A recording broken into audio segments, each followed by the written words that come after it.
Well, YouTube stars are making more money than ever. According to Forbes, the top earner is this 27-year-old who talks about computer games, and he makes $15 million a year doing it. That's 37 times the salary of the President of the United States. And he's not the only one. The top 10 YouTube personalities made $70 million combined over this year. Mikaela Barwick takes a look at who they are and how they do it. Yes, hearts. Here we go. 20 years ago, the idea of making $15 million a year playing video games was unfathomable. For PewDiePie, it's now a reality. The 27-year-old Swedish gamer films himself playing video games and commentates while he does it. Oh my God. Ah, yes! His videos are watched by 50 million subscribers, and he's the man leading Forbes' list of the top 10 highest-paid YouTube stars of 2016. He's part of a diverse crop that saw their collective incomes increase nearly a quarter from the same list last year.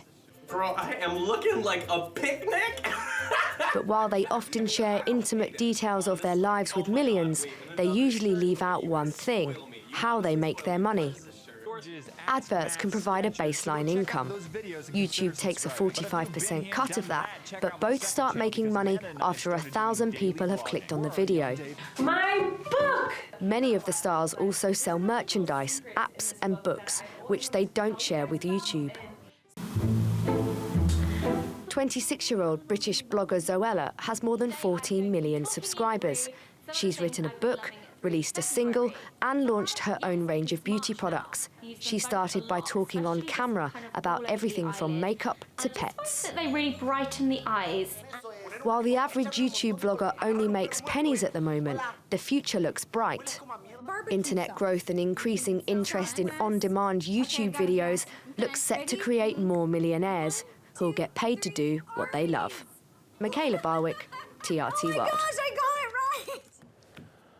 Told you they were annoying. Well, Greg Galant is the CEO of the Shorty Awards, which is an event that recognises people like this. And he joins us now from New York. Greg, thank you so much for joining us on Money Talks. I want to ask you something. Sorry to sound so bitter, but these guys are making millions. I don't find them particularly interesting. Can you tell me why they're so popular? Well, they connect with an audience on a very kind of visceral level, just like what I'm doing right now. I'm using a webcam. I'm not in my bedroom, but if I wanted to be a successful YouTube star, that's probably where I would have started. But they talk kind of straight to the webcam. A lot of these YouTube stars started when they were in their teens. It wasn't like a career move for them. It was kind of a passion. They wanted to connect with people. They opened up their computers. They started talking, posting these videos. They've kind of had their whole life to connect with audiences. Right. And for the audiences, the relationships are really intimate. But what puts these top 10 young people ahead of all the other hundreds of thousands of wannabes?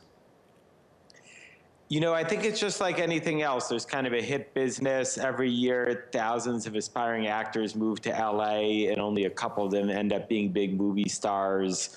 It's more distributed, though, with YouTube stars, because on one hand, you have like the top 10 people that you'd featured: PewDiePie, Tyler Oakley, Casey Neistat. And I think they're very talented. Are they? A lot of times they get in early. Yeah, it's a different kind of talent than an actor, because they're not setting out to play somebody else every time. You know, you want to watch Brad Pitt, you get a different person every time. You want to watch Tyler Oakley, every time you get Tyler Oakley, but they're giving, they can come up with creative things. I mean, it's really fascinating to watch them use a computer, or, you know, even when they're shooting their phone. They know how, without having any kind of crew. You know, you probably have 3 cameramen there, at least in your studio. They do it with simply a webcam or their phone, but they know how to look at it, Right. see it through the eyes, and know what to do. The thing is, Greg, you may have noticed they're all in their 20s and 30s, shiny-faced and very enthusiastic. Do you think it is possible or impossible for older people to do it? You know, even someone in their 80s or whatever, if they're thinking, you know, I want to try to blog about my life, or maybe the audience amongst their demographic just isn't using that kind of technology. I think the opportunity is available all over. I have to look up her name, but we did actually have someone over 70 win a Shorty Award last year for her work on social media, where she kind of redefined herself. Casey Neistat's huge. His company just got acquired by CNN. He's in his late 30s, which is ancient in this industry. Yeah, Greg. But there is some opportunity all over. Let me ask you one last question, really briefly. What is the top bit of advice you would give to any young people who want to start a successful YouTube channel in their bedroom tonight?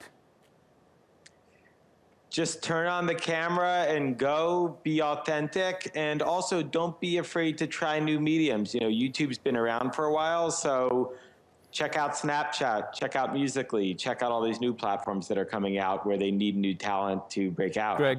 Greg Galant, thank you very much for that. That's really helpful. Thank you for that.